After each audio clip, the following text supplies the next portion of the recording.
നമസ്കാരം കൂട്ടുകാരെ.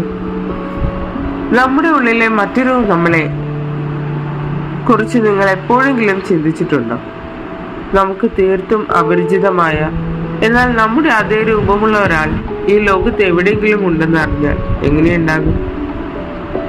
ആധുനിക മലയാള സാഹിത്യത്തിലെ ഗന്ധർവൻ പി പത്മരാജൻ രചിച്ച അപരൻ എന്ന കഥ ഇത്തരമൊരു അസ്തിത്വ പ്രതിസന്ധിയെ കുറിച്ചാണ്. കഥയിലെ നായകൻ ജയാണ്. നഗരത്തിൽ സാധാരണ ജീവിതം നയിക്കുന്ന ജയ് തന്റെ ജീവിതം എവിടെയോ വഴിമുട്ടി നിൽക്കുന്നതായും തന്നെ ചുറ്റുമുള്ള ലോകം മറ്റൊരാളെ പോലെ നോക്കിക്കാണുന്നതായും തിരിച്ചറിയുന്നു. ആ മറ്റൊരാളാണ് എം. എം ഒരു കുറ്റവാളിയാണ്, തട്ടിപ്പുകാരനാണ്, സ്ത്രീലമ്പടനാണ്. പക്ഷേ നിർഭാഗ്യവശാൽ ജയയുടെ അതേ രൂപമാണ് എമ്മിനുള്ളത്. ആളുകൾ ജയയെ കണ്ട് എം ആണെന്ന് തെറ്റിദ്ധരിക്കുന്നു. വഴിയെ പോകുന്ന അപരിചിതർ അവനോട് എമ്മിനെ പോലെ സംസാരിക്കുന്നു. പഴയ കടങ്ങളെ കുറിച്ച് ചോദിക്കുന്നു. അവനെ ഭീഷണിപ്പെടുത്തുന്നു. പണം തട്ടിച്ചതിനും പ്രണയത്തിൽ വഞ്ചിച്ചതിനുമെല്ലാം എം ചെയ്ത പാപങ്ങളുടെ പഴി ഏൽക്കേണ്ടി വരുന്നത് ജയാണ്. ജയ് ആവർത്തിച്ച് പറയുന്നുണ്ട്, ഞാൻ എം അല്ല, ഞാൻ ജയാണ്.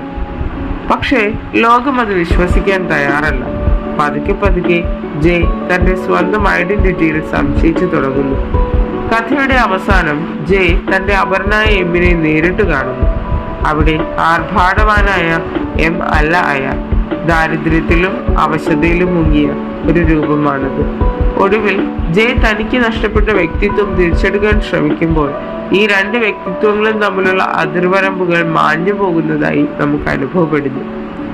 ഈ കഥ കേവലം ഇരട്ടകളെ കുറിച്ചുള്ള ഒന്നല്ല, അത് മനുഷ്യന്റെ വ്യക്തിത്വം നേരിടുന്ന വെല്ലുവിളികളെ കുറിച്ചാണ്. ഓരോ മനുഷ്യന്റെ ഉള്ളിലും ഒരു നിഴൽ രൂപമുണ്ട്.